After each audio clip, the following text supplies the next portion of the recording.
अस्सलामुअलैकुम स्टूडेंट्स। जो आज का हमारा लेसन है, लेसन नंबर 3, वो है कैपिटल सी के ऊपर।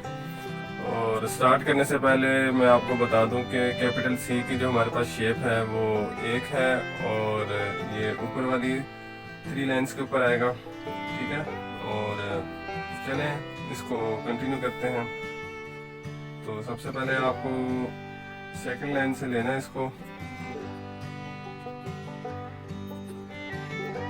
और फर्स्ट लाइन की तरफ आना है और हल्का सा ओवल शेप देनी है इसको, ठीक है। फिर वापस सेकंड लाइन से फर्स्ट लाइन की तरफ।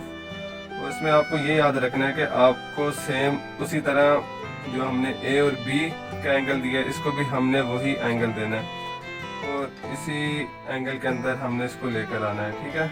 और यहाँ पर हल्का सा कर्व दें और ये नीचे की तरफ, ठीक है। ये हमारे पास कैपिटल सी है।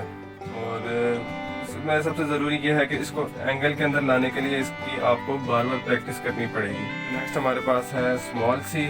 और स्मॉल सी स्टार्ट करने से पहले मैं आपको बता दूं कि वो सेकंड और थर्ड लाइन पर आता है, मतलब जो दरमियान वाली लाइन है उसके अंदर आएगा।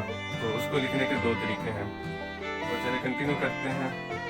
पहला तरीका तो इसके साथ ये है कि सेम जिस तरह हमने ए लिखा था, स्मॉल ए, उसी तरह लिखेंगे। पर यहाँ पर उसके अंदर डिफरेंस ये था कि हमने उसको डायरेक्ट इस तरीके से शुरू किया था, सी बनाया था, पर यहाँ पर इस तरह नहीं है।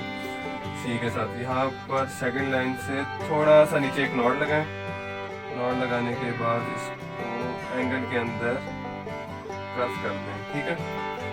और इसको मिलाने के लिए यहाँ पर हल्की सी टेल लगा लें, ठीक है।